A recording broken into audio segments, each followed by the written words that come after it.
এই সেই পায়েস যেটা আমি আগের দিন বানিয়েছিলাম, আর পরের দিনে ছিল 25শে ডিসেম্বর। আর ওর পাপা কিন্তু রাত্রে একটা ফ্রুট কেক নিয়ে এসেছিলো, তো সকালবেলা ওদেরকে কেক আর পায়েসটা দিয়ে দিলাম, আর অল্প একটুখানি ভাত রান্না করে দিয়েছিলাম।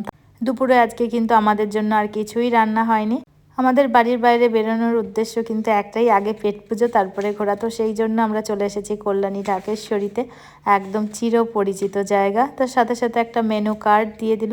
আমরা বাঙালি, এই জন্য আমাদের কিন্তু বাঙালি ডিশ, কিন্তু আমাদের ছানাগুলোর কিন্তু এই বাঙালি ডিশের সাথে সাথে অন্য ডিশও পছন্দ। এরা যেন নন বেঙ্গলি খাবারটা বেশি পছন্দ করে।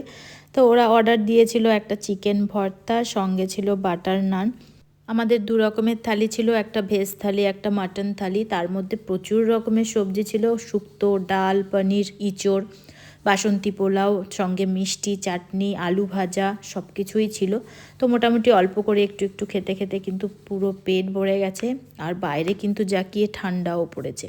তো এখন আমরা এখান থেকে বেরিয়ে যাব, তার আগে একটু ছবি তুলে নিচ্ছি। এত সুন্দর করে রেস্টুরেন্টটা সাজায় প্রত্যেকবার, তো ছবি না তুললে মনে হয় যেন কিছু একটা মিস করে গেছি। বাইরে সুন্দর একটা সান্তা ক্লজ ছিল, তো সেখানেও কিছু ছবি তুলে নিলাম। তারপর আমরা এখান থেকে সোজা বেরিয়ে যাব একটু ঘুরু ঘুরু করার উদ্দেশ্যে। তারপর আমরা কাঁচরাপাড়া এসেছিলাম, সেখান থেকে কিছু কসমেটিক্স নিয়েছি। নিয়ে যখন বাড়ি ফিরছি তখন দেখি এত সুন্দর ফুলের বাগান, তো এখান থেকে কিছু ফুলও নিয়ে নিলাম।